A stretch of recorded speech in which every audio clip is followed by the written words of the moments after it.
Hello मेरे प्यारे बच्चों, आईबी टेक्निकल क्लासेस के अंदर आप सबका स्वागत है। आज हम लोग इलेक्ट्रिक ट्रैक्शन 1 का यूनिट 2 का इम्पॉर्टेंट क्वेश्चन जानने जा रहे हैं। तो यूनिट 1 के अंदर कुछ हमने लगभग 9 क्वेश्चन लिखा है जो कि एग्ज़ाम पॉइंट ऑफ व्यू से आपके लिए बहुत इंपॉर्टेंट है। तो इन सारे क्वेश्चन को बहुत अच्छे से आप पढ़िएगा। ट्रैक्शन पहले भी आपको हमने बताया कि बहुत इंटरेस्टिंग सब्जेक्ट है और बहुत स्कोरिंग है, तो आप इसको बहुत अच्छे से सारे डायग्राम को बहुत अच्छे से प्रैक्टिस कीजिएगा। तो आई होप आपका इस पेपर के अंदर बहुत अच्छा मार्क्स आएगा। तो पहला क्वेश्चन हमने कंसीडर किया है एक्सप्लेन डिज़ाइन ऑफ OHE, या इसी को हम लोग सिंगल कैटनरी कंस्ट्रक्शन बोलते हैं। तो पहला क्वेश्चन आपने OHE चैप्टर सेकंड चैप्टर के अंदर पढ़ा होगा कि हम लोग एक क्या करते हैं, ऊपर में कैटनरी वायर लेते हैं, नीचे में कॉन्टैक्ट वायर लेते हैं, बीच में ड्रॉपर लगाते हैं। तो उसका डायग्राम बनाना है। नीचे में आपका लाइन टू ग्राउंड क्लियरेंस कितना होगा, ड्रॉपर के बीच में गैप कितना होगा और इनकम ब्रांच कितना, यानी ऊपर में कैटनरी वायर और कॉन्टैक्ट वायर एक्सियल डिस्टेंस कितना होगा, वो सारा चीज़ डिटेल आपको दिखाना है। स्पैन कितना होगा, वो सारा चीज़ पहले टॉपिक में यानी डायग्राम बनाकर बहुत अच्छे से एक्सप्लेन करना है। कैटनरी वायर किसका बना होगा, कॉन्टैक्ट वायर क्या होगा, मटेरियल क्या होगा, वो सारा चीज़ डिटेल के अंदर आपको एक्सप्लेन करना है फर्स्ट क्वेश्चन के अंदर। यानी explain the design of OHE पूछे या सिंगल कैटनरी कंस्ट्रक्शन पूछे। अच्छा, कोई भी क्वेश्चन में कितना लिखना हमको, ये क्वेश्चन पर डिपेंड करता है कि वो कितना डिटेल में हमको उसके बारे में जाना है। 4 नंबर का है, 6 नंबर का है, टाइम कितना है, उसके अनुसार आप उसको और अधिक एक्सप्लेन कर सकते हैं। तो दूसरा क्वेश्चन हमने यहाँ पर लिखा है एक्सप्लेन अबाउट कैंटिलीवर। कैंटिलीवर भी आप लोगों ने पढ़ा होगा कि हम लोग जो OHE को सपोर्ट करते हैं, जैसे आपका नॉर्मल ट्रांसमिशन में हम लोग जो क्रॉस आर्म का काम होता है, यानी कंडक्टर को सपोर्ट करना, कंडक्टर का जो लोड है वो पोल तक मास तक ट्रांसफ़र करना, मैकेनिकल लोड। तो सेम यहाँ पर भी कैंटिलीवर का काम क्या होता है, मैकेनिकल सपोर्ट देना।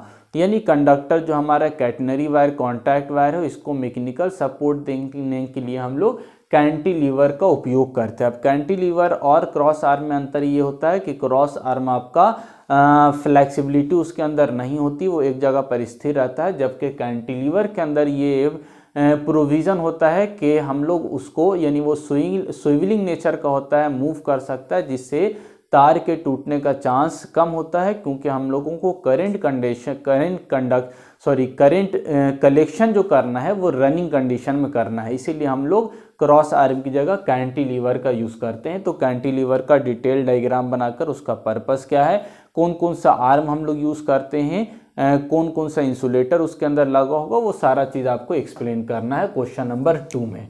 ठीक है, तीसरा क्वेश्चन क्या पूछा जा रहा है आपसे, explain automatic weight tension and temperature compensation. यानी आपने देखा होगा इस तरह का साइड में क्या लगा रहता है, काउंटर वेट लगा होता है OHE के अंदर। तो इसके बारे में एक्सप्लेन करना है। तो नॉर्मल आपको ये जानकारी होगी या नहीं है तो याद रखिएगा, ऑटोमेटिक वेट टेंशन या इसी को हम लोग टेम्परेचर कंपनसेटिंग डिवाइस कहते हैं, जिसका उपयोग हम लोग OHE के अंदर लगाकर टेम्परेचर का जो वेरिएशन है उसकी वजह से यहाँ पर जो थर्मल एक्सपेंशन होता है उसको हम लोग कंट्रोल करते हैं। यानी जैसे ये एक्सपैंड करेगा, सैग की वैल्यू बढ़ेगी, तो ये वेट लगा हुआ होगा, तो ये वेट की सहायता से क्या होगा, ये आपका हॉरिजॉन्टल बना हुआ रहेगा।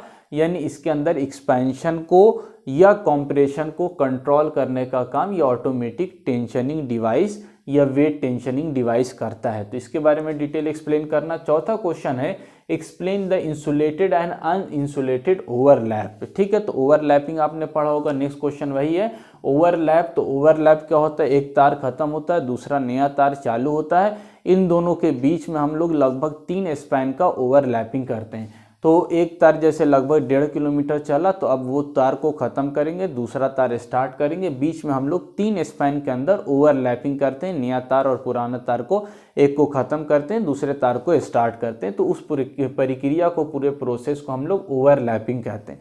अब ये ओवरलैपिंग 2 तरीके का होता है, एक इंसुलेटेड होता है, दूसरा अनइंसुलेटेड होता है। यानी ओवरलैपिंग के समय यदि हम लोग इंसुलेटर यूज़ करेंगे, वाया इंसुलेटर के होते हुए आइसोलेटर से होता हुआ सप्लाई आगे जाएगा तो वो इंसुलेटेड ओवरलैप कहलाएगा, और डायरेक्टली जंपर के द्वारा कनेक्ट करेंगे तो उसको हम लोग अनइंसुलेटेड ओवरलैप कहेंगे। तो इसके बारे में ओवरलैपिंग क्या है ये आपसे पूछा जा सकता है, इंसुलेटेड और इंसुलेटेड ओवरलैप या अनइंसुलेटेड ओवरलैप क्या है उसके बारे में। तो इसके बारे में आपको चर्चा करना है, डिटेल में एक्सप्लेन करना है।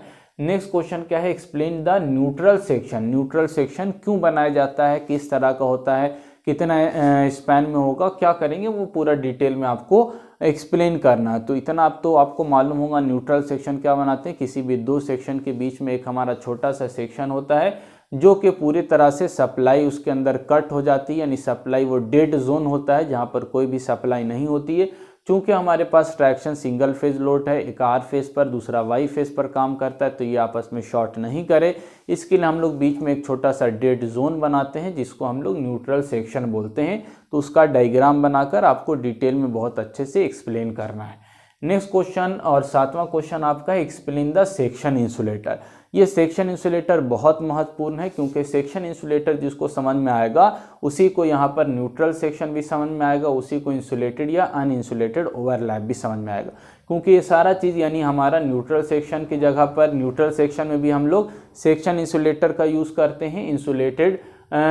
अनइंसुलेटेड और इंसुलेटेड ओवरलैप में जो अंतर है वो भी सेक्शन इंसुलेटर की वजह से होता है, यानी जहाँ पर सेक्शन इंसुलेटर लगा देते हैं हम लोग वो इंसुलेटेड ओवरलैप बन जाता है। तो ये सेक्शन इंसुलेटर समझना बहुत ज़रूरी है और इस पर हमने बहुत डिटेल वीडियो बनाया हुआ है जिस पर आप लोगों ने बहुत प्यार दिखाया, यानी बहुत आप लोगों ने शेयर किया, बहुत सारा व्यूज़ उसके ऊपर आया। तो आपने अभी तक नहीं देखा तो उस वीडियो को, सेक्शन इंसुलेटर वाले वीडियो को ज़रूर देखिएगा ताकि आपका सेक्शन इंसुलेटर बहुत अच्छे से क्लियर हो जाए। तो ये भी क्वेश्चन पूछ सकता है आपका, तो ये इंपॉर्टेंट है, इसके बारे में आपको डिटेल में डायग्राम बनाकर एक्सप्लेन करना होगा। नेक्स्ट क्वेश्चन पूछा जा रहा है explain the polygonal OHE system. Polygonal का ओएचई सिस्टम क्या है, तो ये भी जो ओएचई अभी हम लोग स्टार्टिंग में बात किया था डिज़ाइन ऑफ ओएचई, जिसके अंदर हम बोल रहे थे कि आपका एक कैटनरी वायर है, कॉन्टैक्ट वायर है, ड्रॉपर लगा हुआ, तो ये भी एक पॉलीगोनल ओएचई। इसका जो पुराना वर्जन था जिसमें हम लोग सिंगल वायर यूज़ करते थे, ये सिंपल आपका सिंगल वायर ओएचई कहलाता था। लेकिन इसके बाद हम लोग पॉलीगोनल यानी एक ओएचई की जगह पर, एक वायर की जगह पर, एक कैटनरी की जगह पर हम लोग मल्टी वायर यूज़ करने लगे, यानी कैटनरी कॉन्टैक्ट वायर यूज़ करने लगे। इसी को हम लोग पॉलीगोनल ओएचई कहते हैं। क्यों यूज़ किया जाने लगा, तो इसके अंदर यानी हमारे पास इलास्टिसिटी हर पॉइंट पर अलग अलग होती है, तो कांस्टेंट इलास्टिसिटी बनाने के लिए, यानी आपका वेरिएशन नहीं हो अलग अलग जगह पर, समान मान पर यानी समान इलास्टिसिटी आप जो लगे, पुशअप फोर्स जो है वो इक्वल लगे, उसके लिए हम लोग पॉलीगोनल ओएचई बनाते हैं। तो ये उसका सबसे सिंपलेस्ट फॉर्म होता है। आगे हम लोग इसके अंदर कंपाउंड ओएचई देखते हैं, स्टिच वाई कैटनरी देखते हैं और सिंपल वाई और कंपाउंड मिलाकर बनाते हैं। तो अलग अलग ये सेपरेट टॉपिक है, बहुत डिटेल में आपको बताएंगे तो ये थोड़ा सा आपको क्लियर होगा। तो अभी सिर्फ इतना याद रखना, पॉलीगोनल ओएचई भी इंपॉर्टेंट क्वेश्चन है जो कि आपके एग्जाम के अंदर आ सकता है।